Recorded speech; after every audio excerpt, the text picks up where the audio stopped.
Look, I need to tell you something that's making a lot of people in the precious metals community extremely uncomfortable right now. And if you have silver sitting in some storage facility, some vault somewhere that you don't physically control, you need to hear this. Because what's happening behind the scenes in the silver market isn't just concerning. It's potentially catastrophic for anyone who thinks they own silver but doesn't actually possess it. Let me paint you a picture of what's really going on. Right now, there are massive institutions, banks, and storage facilities holding silver on behalf of millions of investors. And on paper, everything looks fine. You get your statements, you see your holdings. You might even have a certificate or some digital record showing you own X amount of silver. But here's the problem that nobody wants to talk about. In many cases, that silver doesn't actually exist in the way you think it does. See, the silver market operates on something called fractional reserve storage. It's the same concept that banks use with your money. They don't actually keep all the cash in the vault. They lend it out, invest it, use it for other purposes, betting that not everyone will want their money at the same time. And the silver storage industry? They're doing the exact same thing. They're holding physical silver, sure, but they've issued claims on that silver to far more people than the actual metal they have in the vault. It's called allocated versus unallocated storage, and most people don't even know which one they have. If you have unallocated silver, you don't own specific bars. You own a claim on a pool of silver. And that pool, it's been claimed by multiple people. The storage facility is betting that not everyone will want delivery at the same time. Now, why does this matter right now? Why am I telling you to get your silver out immediately? Because we're heading into a supply crisis unlike anything we've seen in decades. And when that crisis hits, when people start demanding physical delivery, the whole house of cards is going to collapse. Let me show you what's happening with supply. Silver mine production has been essentially flat for years. We're not finding major new deposits. The easy silver has already been mined. And the silver we are producing? It's increasingly expensive to extract. But demand is exploding. Industrial demand for silver is at all-time highs. Solar panels alone are consuming massive amounts of silver, and that's only accelerating. Electric vehicles use significantly more silver than traditional cars. 5G infrastructure requires silver. The green energy transition that governments worldwide are pushing, it's incredibly silver intensive. Then you have investment demand surging. People are waking up to inflation, currency debasement, and the instability of the financial system. They're buying silver as protection. And here's the kicker. Central banks and sovereign wealth funds are starting to accumulate silver alongside gold. That's new. That's a game changer. So you've got supply that's stagnant or declining, and demand that's skyrocketing. Basic economics tells you what happens next. Price goes up, way up. But there's a twist in the silver market that makes this situation even more explosive. The paper silver market, the futures contracts, the ETFs, the unallocated storage accounts, they've created claims on silver that far exceed the physical metal available. Some estimates suggest there are 100 to 250 paper claims for every ounce of physical silver. Think about that. If even a small percentage of those paper claims demand physical delivery, the system breaks, and we're already seeing the cracks. Look at what happened with the silver squeeze movement. Retail investors coordinated to buy physical silver and take delivery. And what happened? Premiums exploded. Dealers ran out of inventory. Mints couldn't keep up with demand. The entire supply chain seized up. And that was just retail investors. Imagine what happens when institutions start demanding delivery, when countries start demanding delivery, when the industrial users who actually need silver for production start panicking about supply. The storage facilities, the banks, the ETFs, they're going to have a serious problem because they don't have the metal to deliver to everyone who thinks they own it. Now, let me tell you about something that happened that should terrify anyone with silver in storage. There was a major silver ETF that, during a period of high demand, changed its prospectus, quietly. They added language that essentially said if they can't source physical silver, they can settle in cash at a price they determine. Read that again.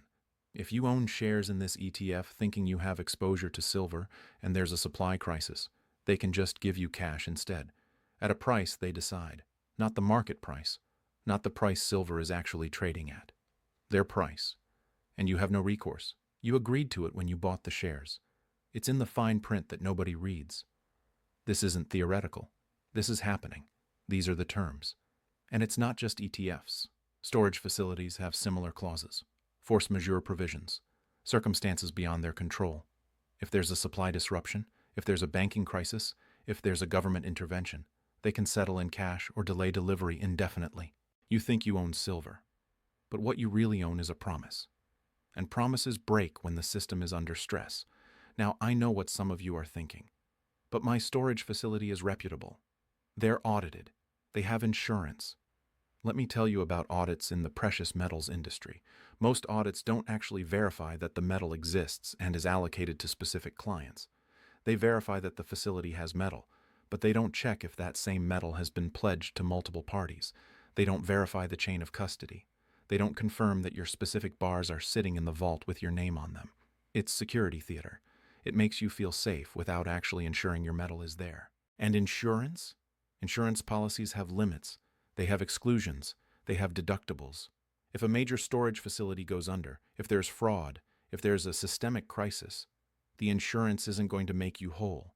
You'll be in line with all the other creditors fighting for pennies on the dollar. Here's what you need to understand about counterparty risk. Every time you have someone else holding your silver, you have counterparty risk.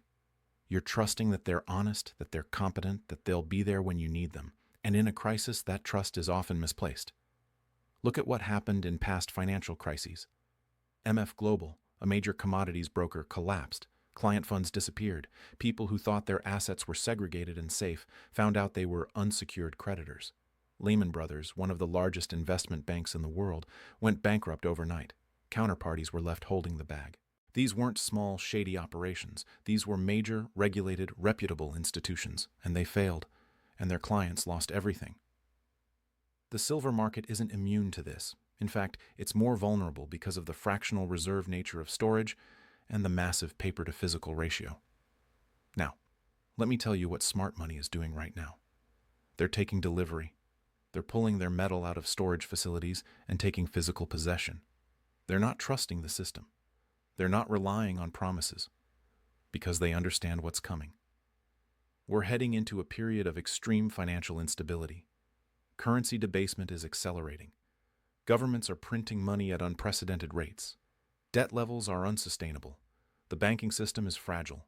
And in that environment, physical possession of hard assets is the only real protection. You can't eat a digital statement. You can't barter with a certificate. You can't use a promise to buy food or pay bills if the system breaks down. Physical silver in your possession is real wealth. It's tangible. It's liquid. It's recognized worldwide as valuable.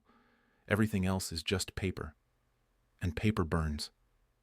Now, I want to address something important here.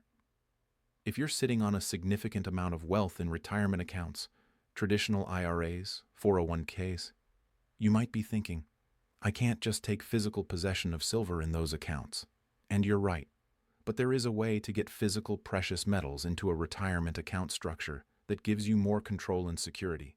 It's called a gold IRA, and it works with silver too. I put together a free guide that explains exactly how this works, how to set it up without tax penalties, and what to look for in a custodian. It's in the description below.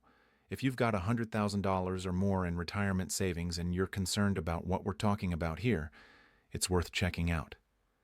But let's get back to the immediate issue. Why you need to get your silver out of storage now, not later.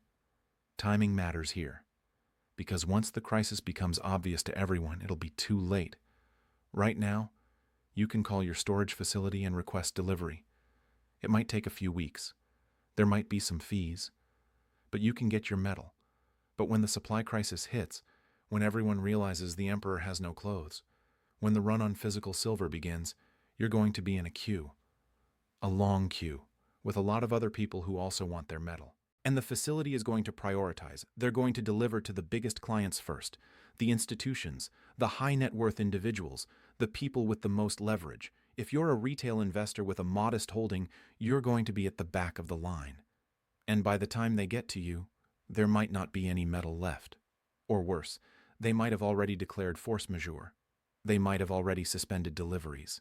They might have already offered cash settlement at a fraction of the real value, and you'll have no recourse, because you waited too long. Let me tell you about the mechanics of what happens in a delivery squeeze. When demand for physical delivery exceeds available supply, premiums explode. The spread between paper silver prices and physical silver prices widens dramatically.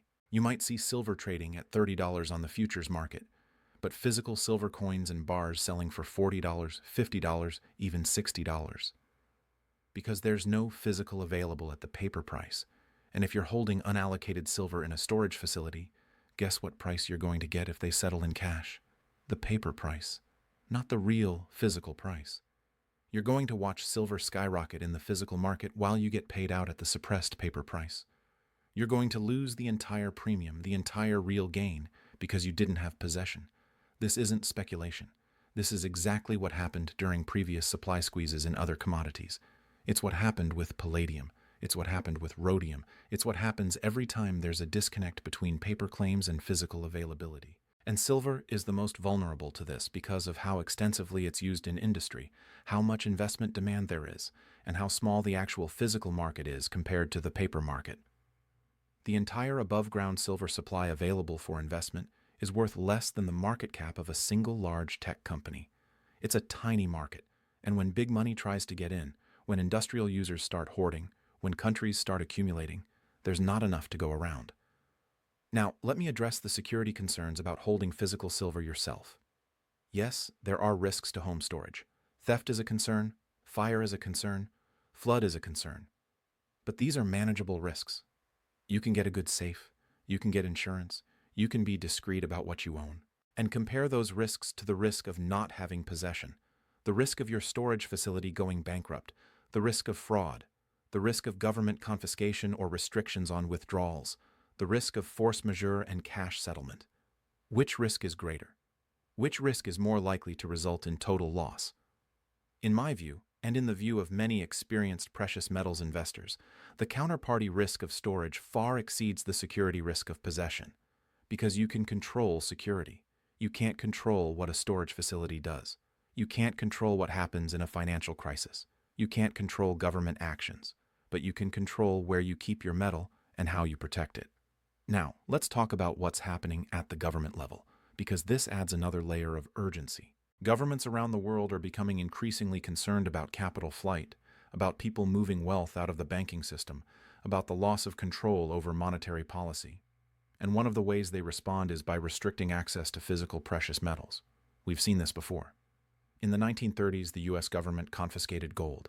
They made it illegal for citizens to own gold bullion. They forced people to turn it in at a fixed price. Could they do that again with silver? Absolutely.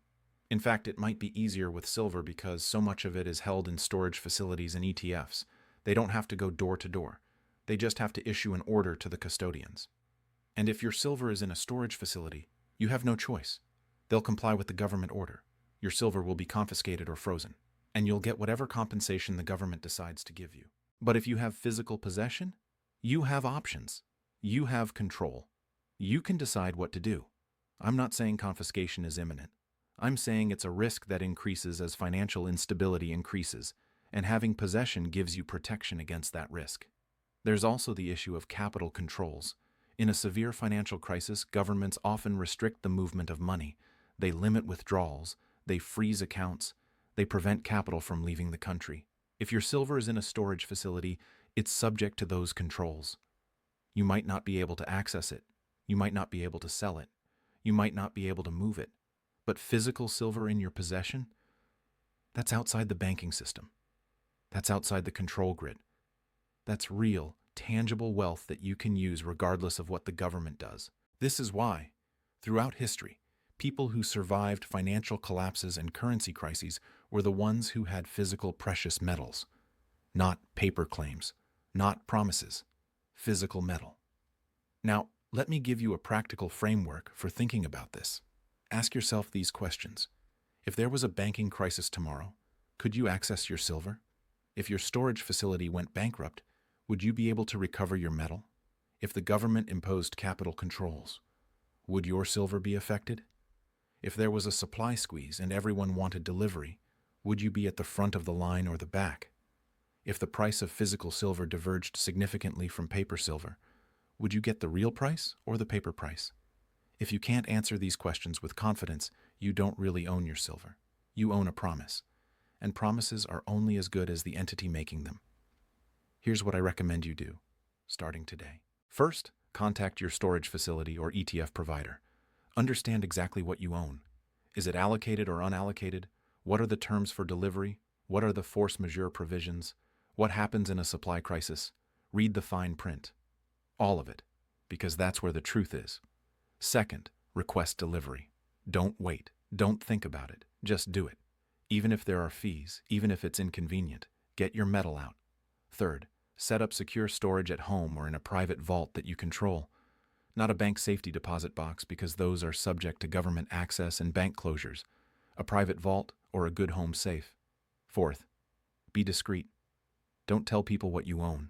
Don't post about it on social media. Don't make yourself a target. And fifth, if you have significant wealth in retirement accounts, look into whether a gold IRA structure makes sense for you. It's not right for everyone, but for many people, it's a way to get precious metals into a retirement account with more control and security than traditional storage. The guide I mentioned earlier covers all of this in detail. It's free. It's in the description. Check it out if it's relevant to your situation. But the key message here is this: physical possession is the only real ownership. Everything else is a claim, a promise, a piece of paper or a digital entry that says you own something. And in a crisis, those claims fail. Those promises break. That paper becomes worthless. We're heading into a period where the difference between owning a claim on silver and owning physical silver is going to be the difference between having wealth and having nothing. The supply crisis is coming. The delivery squeeze is coming. The disconnect between paper and physical is coming. And when it arrives, it's going to happen fast. Faster than most people expect. Faster than you'll be able to react if you haven't already taken action. So don't wait. Don't assume your storage facility is different. Don't assume you'll have time later. Get your silver out. Take possession. Secure it. Control it. Because in the end, if you don't hold it, you don't own it. And what you don't own can't protect you when everything else falls apart. The smart money is already moving. The people who understand what's coming are already taking delivery. The institutions that can see the writing on the wall are already securing physical metal. Don't be the last one to figure this out. Don't be the person standing in line when the facility runs out of metal. Don't be the person holding a worthless certificate when silver is trading at multiples of the paper price. Take action now. Get your silver out of storage. Take physical possession. Because the time to prepare for a crisis is before it happens, not during it. And the signs are all around us that the crisis is closer than most people think. Your wealth, your security, your future, it all depends on the decisions you make right now. Make the right one. Get your silver out. Take possession. Protect yourself. This is not a drill. This is not fear-mongering. This is a clear-eyed assessment of the risks in the silver market and the steps you need to take to protect yourself. The choice is yours, but choose quickly, because time is running out.